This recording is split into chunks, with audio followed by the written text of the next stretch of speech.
0.7명. 2023년 대한민국의 합계 출산율입니다. OECD 회원국 중 합계 출산율이 1명을 밑도는 곳은 우리나라가 유일합니다. 지난해 출생아 수도 24만 9천 명으로 역대 최저를 기록했습니다. 1992년 73만 명이던 출생아 수는 2012년 48만 명으로 급감하였고, 이어 10년 만에 다시 절반 수준으로 추락했습니다. 출생아 수는 줄어드는 데 반해 고령화 영향으로 사망자 수는 늘고 있습니다. 우리나라는 전 세계에서 유례를 찾기 힘들 만큼 급속한 인구 절벽에 직면하면서 전국 모든 지자체가 소멸 위험에서 벗어날 수 없는 상황이 됐다는 평가가 나오고 있습니다. 인구가 현상 유지되는 데 필요한 출산율은 2.1명인데 한국은 지난 1983년 이 기준 아래로 떨어진 후 쉽게 회복하지 못하고 있습니다. 현 상태가 지속된다면 대한민국 국가 소멸의 우려가 현실이 될 수 있다는 목소리가 나오는 이유입니다. 이에 정부는 지난 2006년 제1차 저출산 고령사회 기본계획을 수립한 이후 15년간 저출산 대책에 280조 원이라는 천문학적인 예산을 쏟아부었습니다.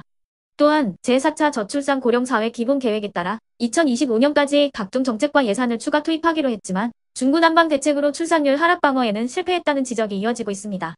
실제 전국의 약 30% 규모의 신생아가 태어나는 경기도의 출산율도 매년 감소해 0.8명대로 내려오면서 더 이상 소멸 안전지대가 아닌 것으로 나타났습니다. 전문가들은 예산 투입만으로는 저출산 문제를 해결하기 어렵다며 경제교육 등 사회 구조를 개혁해야 한다고 입을 모읍니다. 지속적인 출산율 감소는 학령 인구에도 악영향을 미치고 있습니다. 해마다 입학 자원이 줄면서 지방대학을 중심으로 충원 미달 사태가 속출하고 있습니다. 당장 수도권에서도 신입생을 채우지 못하는 대학이 등장하면서 위기감을 더욱 키우고 있습니다. 한국은 끝났다. 일본의 경제지 머니원이 한국 경제성장이 정점을 찍고 내리막길을 걷고 있다는 이른바 피크 코리아론을 제기했습니다. 이와 함께 한국의 GDP 증가율은 1980년대 평균 8.88%에서 2000년대 4.92%로 급감했고 2010년대 3.33%까지 떨어졌습니다. 그리고 2020년대에는 1.9%까지 추락했다고 지적했습니다. 또한 한국의 저성장 원인에 대해서는 인구 절벽으로 인한 노동력 감소 때문이라고 분석했습니다. 아울러 저출산 고령화의 심화가 생산 연령 인구의 급감을 가져왔다고 진단했습니다. 그러면 지금부터 잠시만 주목해 주시기 바랍니다. 제가 구독자분들을 위해서 이벤트 선물을 하나 준비했는데요. 제가 항상 여러분들께 뭐라고 말씀을 드려요. 뉴스만 평소에 잘 챙겨보셔도 돈이 된다, 돈을 벌 수 있다라고 말씀을 드렸는데요. 자, 여러분들 여기 보시는 정치권 뉴스 총선 관련 뉴스를 보게 되면 여러분들은 어떤 생각이 드세요? 그냥 뉴스만 보고 끝내는지 아니면 이 뉴스를 어떻게 이용할 수 있는지 이 부분을 고민하고 계시는지를 되물어보고 싶습니다. 그 이유가 뭐냐면요. 제가 지난 10월 초에 여러분들께 뭐라고 말씀을 드렸죠? 지금은 이스라엘 하마스 전쟁 관련주에 관심을 가져야 한다. 뉴스만 보고서 절대 그냥 넘기지 마시고 투자 쪽으로 생각을 한번 해보셔야 한다라고 말씀을 드렸습니다. 그리고 나서 일원성 내일들을 뉴스를 통해서 많이 보셨을 텐데요. 이런 이스라엘 하마스 전쟁이 이슈가 됐을 때 부자들은 어떻게 생각한다고 했나요? 전쟁 관련주는 뭐가 있는지, 어떤 종목이 가장 좋은지, 어디에 투자해야 돈이 몰리는지 자연스럽게 생각한다고 제가 말씀을 드렸죠. 부자들이 봤을 때는 이슈가 곧 돈으로 이어지고 그 이슈가 나에게 돈을 벌어준다는 경험적 확신이 있기 때문에 부자들은 항상 이런 사회적 이슈를 관심있게 챙겨본다. 이렇게 제가 말씀을 드렸는데요. 이번에도 마찬가지입니다. 제가 지난번에 시청자분들과 함께하는 주식으로 수익 내기 이벤트를 진행했었는데요.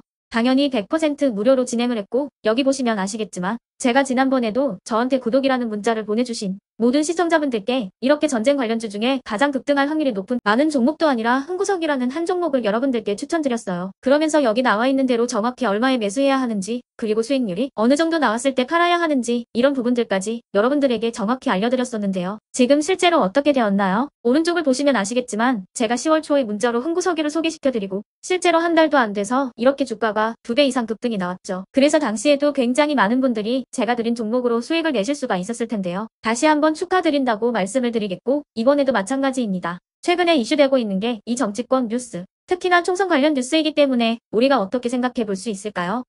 2024년 4월에 실시되는 총선이 점점 다가오게 되면 총선 관련 뉴스가 쏟아지게 되고 정치 종목들이 반드시 급등을 할 수밖에 없다. 그럼 그중에서 주목을 많이 받게 되는 인물과 국가 정책이 가장 크게 부각받을 수밖에 없다. 당연히 우리가 이쪽으로 생각해야 된다는 겁니다. 자, 그렇기 때문에 제가 이번에도 뭘 보내드리냐면 지난번과 같은 방식으로 이번에는 총선이라는 문자를 보내주시면 제가 이번 총선과 맞물려서 앞으로 대장주 역할을 하면서 주가가 가장 크게 급등할 한 종목을 여러분들에게 문자로 종목명과 사고파는 시점을 모두 알려드릴 거예요. 그래서 여러분들이 주식으로 돈 버는 연습을 해보시라 이렇게 말씀을 드리겠고 혹시라도 나는 주식을 하지 않는다 하시는 분들은 주변에 주식하시는 분들에게 추천을 해주셔도 되고 아니면 연세가 있으셔서 투자가 어렵다 하시는 분들은 이 종목을 가지고 자녀분들에게 한번 사봐라. 주식으로 한번 수익을 내봐라. 이렇게 조언을 해주실 수도 있는 거겠죠. 그래서 지금 이 영상을 보시는 시청자분들 중에 나도 이번 총선 관련 정치 종목이 좀 궁금하다 하시는 분들은 누구나 상관없이 어느 시간대나 상관없이 부담 없이 이렇게 상단에 제 번호를 항상 남겨놓고 있습니다. 제 번호 010-8109-2058번으로 저에게 이런 식으로 지난번처럼 총선이라는 문자를 보내주시면 제가 이번에도 똑같이 무료 추천 급등주 문자를 보내드리겠습니다. 이해되시죠? 010-8109-2058번으로 총선이라고 문자를 보내주시면 여러분들이 직접 이슈를 통해서 돈 버는 연습을 해보실 수가 있는 거고 제가 돈을 받는 것도 아니고 투자를 대신해 드리는 것도 아니니까 부담 없이 신청해 주시면 되는 겁니다. 그리고 수익이 나면 저는 다른 것은 바라지 않습니다. 제 채널에 구독, 좋아요 하나만 눌러주시라 이렇게 말씀을 드리겠습니다.